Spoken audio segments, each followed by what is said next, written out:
4월 7일 말씀 묵상을 시작하겠습니다. 오늘 말씀은 예레미야서 31장 10절부터 20절까지의 말씀입니다. 하나님은 이스라엘을 회복시키실 것입니다. 그리고 북이스라엘도 장자라 칭하시며 그들을 회복시키실 것입니다. 어제 본문에 이어서 오늘 본문 역시 북이스라엘에 대한 회복의 말씀입니다.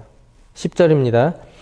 이방들이여 너희는 여호와의 말씀을 듣고 먼 섬에 전파하여 이르기를 이스라엘을 흩으신 자가 그를 모으시고 목자가 그 양떼에게 행함같이 그를 지키시리로다. 이스라엘을 흩으신 자가 그를 모으시고 이스라엘 백성들은 징계로 말미암아 아수르 및 이 바벨론으로 포로 생활을 하게 되었습니다. 이것이 바로 흩으심입니다. 그리고 모으심은 반대로 이스라엘 백성들의 회복 사건을 말하죠. 여러분, 이 주체가 누구인가요? 바로 하나님이시죠. 즉 하나님은 이스라엘을 흩으시기도 하시고 모으시기도 하십니다. 마치 목자가 그 양떼에게 행함과 같이 그들을 지키시는 모습이 이와 같다라는 것이죠. 양떼들은 풀을 뜯기 위해서 반드시 무리가 흩어져야 합니다. 반대로 계속 흩어져 있으면 맹수들의 공격에 쉽게 노출되기 때문에 일정 시간이 지나면 다시 모아야 합니다. 이와 같은 모습으로 하나님께서는 이 이스라엘을 목자와 같이 지키신다는 것이죠. 우리도 마찬가지입니다. 때로는 하나님께서 우리를 흩으시기도 하시고 때로는 우리를 다시 모으시기도 하십니다. 때로는 징계로 야단을 치셨다가 때로는 회복시켜 주십니다. 그런데 이 흩으심 그리고 이 모으심도 모두 우리를 살리는 길을 일하는 것이죠. 그 환경의 모습이 어떠한가는 여러분 전혀 중요하지 않습니다. 어떤 환경이든지 우리는 주님을 믿고 따르며 어떤 길로 인도하시든지 예 라고 반응하면 될 것입니다.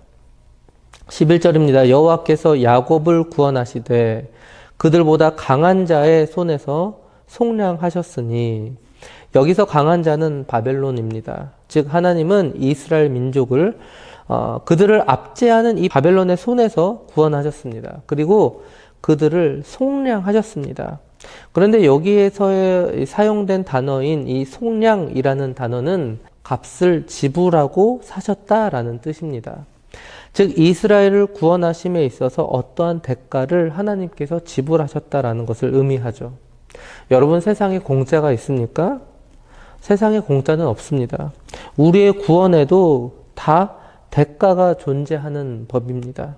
바로 예수 그리스도의 피가 그의 대가였습니다. 그분께서 그 값진 보혈을 지불하지 않으셨다면 우리는 여전히 죄인으로서의 위치를 벗어나지 못했을 것입니다. 12절입니다. 그들이 와서 시온의 높은 곳에서 찬송하며 여호와의 복 곧 곡식과 새 포도주와 기름과 어린 양의 떼와 소의 떼를 얻고 크게 기뻐하리라. 그 심령은 물된 동산 같겠고 다시는 근심이 없으리로다 할지어다.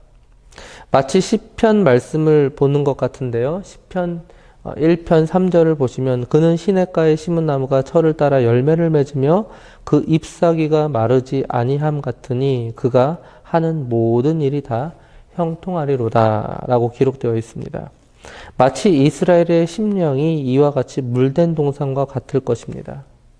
이스라엘은 물이 부족하였기에 물을 특히 귀중히 여겼습니다. 그래서 이러한 비유는 이스라엘 백성들에게 더욱더 커다란 감동을 주었을 것입니다. 13절입니다. 그때 처녀는 춤추며 즐거워하겠고 청년과 노인은 함께 즐거워하리니 내가 그들의 슬픔을 돌려서 즐겁게 하며 그들을 위로하여 그들의 근심으로부터 기쁨을 얻게 할 것임이라. 회복된 이스라엘 백성들은 기쁨에 즐거워할 것입니다. 남녀노소가 함께 어우러져 즐거워할 것입니다. 일전에 이스라엘의 회복은 남과 북의 통합을 가져다 줄 것이라고 말씀을 드렸죠. 하나님께서 이들을 회복하심에는 정치, 경제, 사회, 문화, 그리고 종교, 더 나아가서는 세대 간의 통합까지 안겨다 줄 것입니다. 14절입니다. 내가 기름으로 제사장들의 마음을 흡족하게 하며 내 복으로 내 백성을 만족하게 하리라 여호와의 말씀이니라.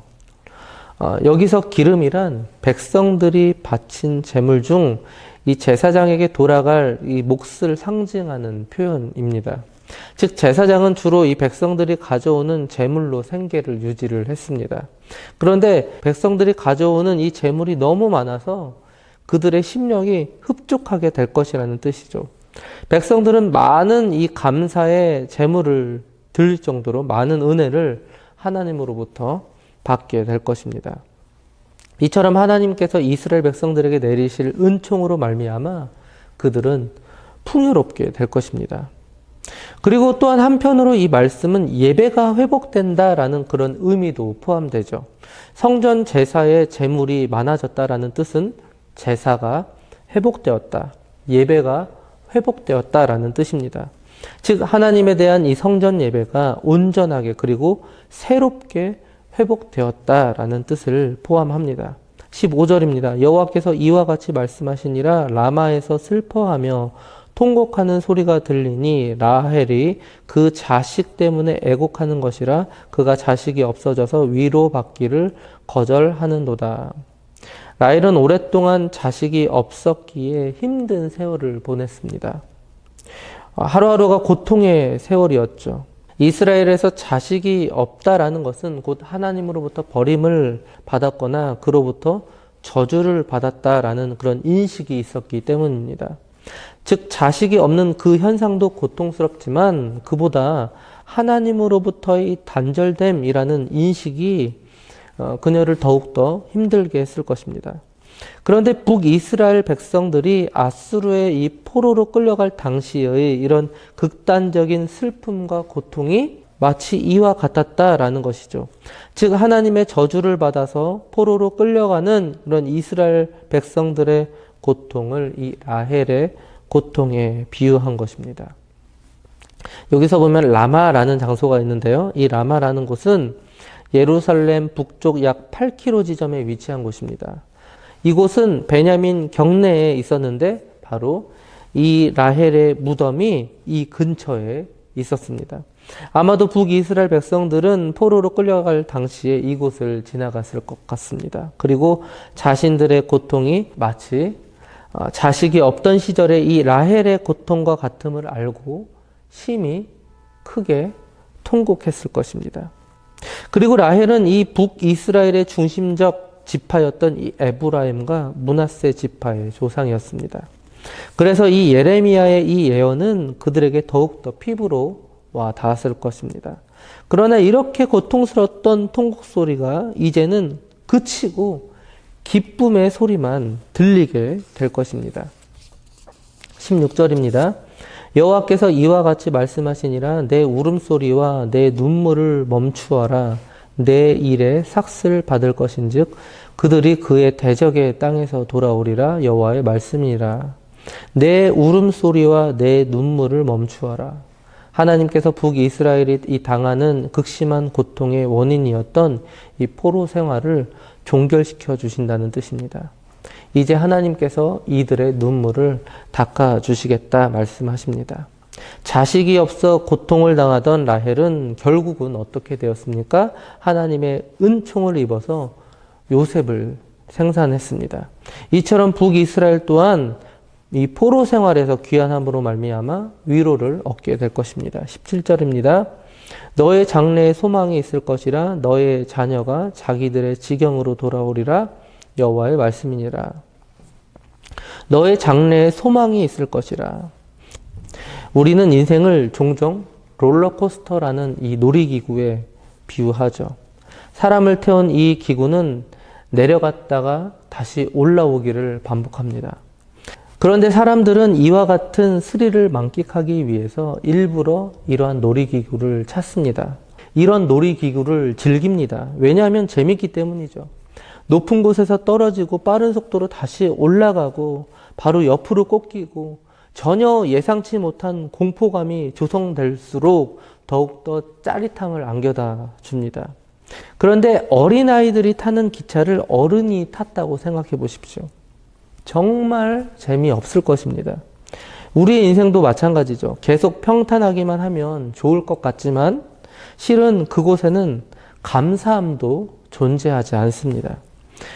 그런데 방금 전 말씀드린 이 엄청난 스릴을 온몸으로 겪고 난 뒤에 곧 놀이기구가 종료 지점에 거의 다다랐을 때, 이때 우리는 기쁨과 안도감과 소망과 또 자유를 품게 됩니다. 그리고 더욱더 감사함을 느끼게 되죠.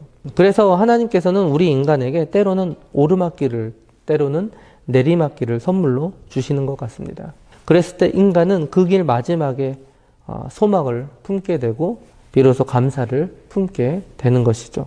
이스라엘 백성들도 심판과 회복을 통해서 그 장래에 소망을 품게 될 것입니다. 18절입니다. 에브라임이 스스로 탄식함을 내가 분명히 들었노니 주께서 나를 징계하심에 멍에에 익숙하지 못한 송아지 같은 내가 징벌을 받았나이다. 주는 나의 하나님 여호와이시니 나를 이끌어 돌이키소서. 그리하시면 내가 돌아오겠나이다.